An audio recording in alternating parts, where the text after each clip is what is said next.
आप एमपी को एमएलए को सुरक्षा देते हैं और मुखिया वार्ड पार्षद का नहीं देते हैं, तो कम से कम इन लोगों को लाइसेंस होता है हथियार का, अगर ये दे देते तो ये लोग कम से कम रक्षा करते। प्रतिनिधि लोग निहत्थे घूमते रहते हैं, इसका अपराधी फायदा उठाते हैं, अब आकर गोली चला देते हैं, हत्या हो जा रही है। ये कब तक चलेगा भाई? हत्या चल रहा था, इसमें तो मान लीजिए शासन का व्यवस्था भी जो है पूरा ढीला हुआ पड़ा हुआ है, क्योंकि बराबर हत्या हो ही रहा है। बिहार में अभी हत्या पे हत्या हो रहा है, जनप्रतिनिधियों का भी हत्या किया जा रहा है। अभी हाल फिलहाल में एक दानापुर में भी एक हत्या की गई है। क्या लगता है इसके पीछे किसका हाथ है? देखिए, जनप्रतिनिधियों की हत्या माने कितने मुखिया का, कितने वार्ड पार्षद का।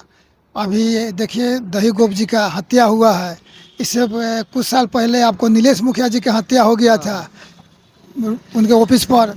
ये हमको बताइए, आप एमपी को एमएलए को सुरक्षा देते हैं और मुखिया वार्ड पार्षद का नहीं देते हैं, तो कम से कम इन लोगों को लाइसेंस होता है हथियार का, अगर ये दे देते तो ये लोग कम से कम रक्षा करते।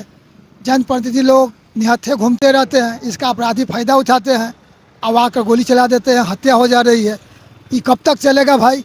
अगर सरकार से हम लोग मांग करते हैं कि जितने मुखिया हो, वार्ड पार्षद हो, उन लोगों को लाइसेंसी हथियार मिलनी चाहिए ताकि वो लोग अपना सुरक्षा कर सके। आखिर जनप्रतिनिधि कोई भी काम करेंगे तो बहुत से लोग को खराब लगता है, कुछ लोगों को अच्छा भी लगता है। एमपी को और एमएलए के क्यों सुरक्षा दिया जाता है कि वो लोग भी काम करते हैं, तो कुछ लोग को अच्छा लगता है, कुछ लोग खराब लगता है।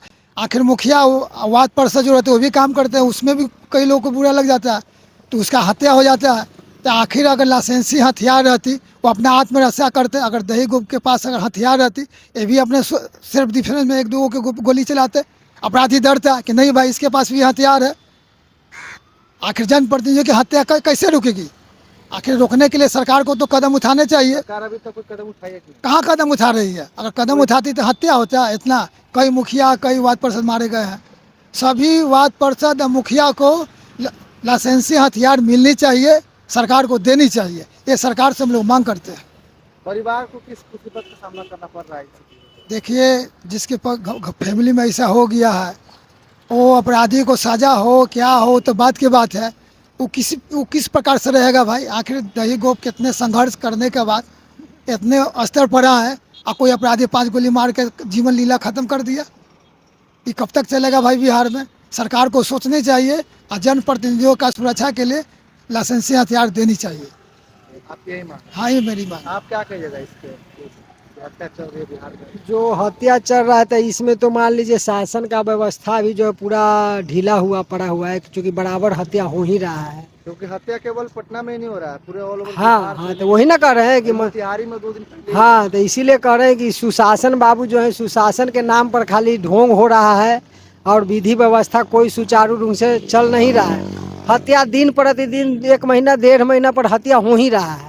बहुत हत्या ऐसा भी हो रहा है जिसका न्यूज में नहीं आता है, बहुत ऐसा भी है पूरे बिहार में कि न्यूज में नहीं आता है, लेकिन बराबर हत्या तो हो ही रहा है। 1 महीना 2 महीना पर हत्या तो हो ही रहा है, रुक कहाँ रहा है? इसको लोग कह रहा है कि सुशासन बाबू है, सरकार है, सुशासन का सरकार है।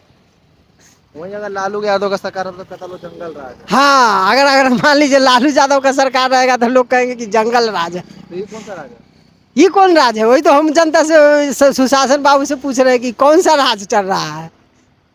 तो क्या मांग क्या है सरकार से? आपकी मांग? सरकार से यही मांग है कि मान लीजिए जो हत्या हो रहा है उसको अभी मान लीजिए 3 दिन हो गया है, अभी ले अपराधी पकड़ा नहीं गया है।